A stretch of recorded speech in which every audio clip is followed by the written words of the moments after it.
So, hello guys. Kagagaling ko lang po maghatid sa aking estudyante. So, yan. Uwi po ako today.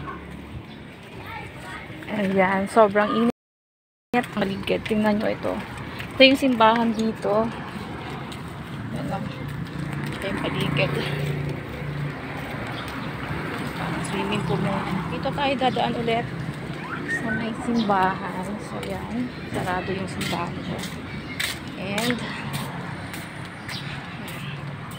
ito yung mga usual ko na dinadaanan pag ako iuwi na galing sa paghatid sa estudyante. So, yan.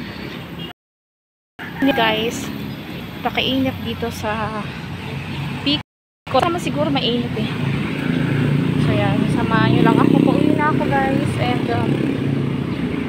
marami pa ako sasampayin mga nilabhang kong damit. So, yan. Dito na tayo sa highway.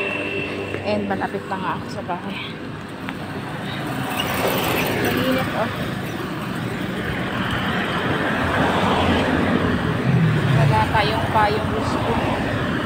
At kung wala akong sunglasses guys, di ko kakayanin yung init niya. So, yan. Puti na lang may sunglasses tayo. So, maya na lang ulit guys.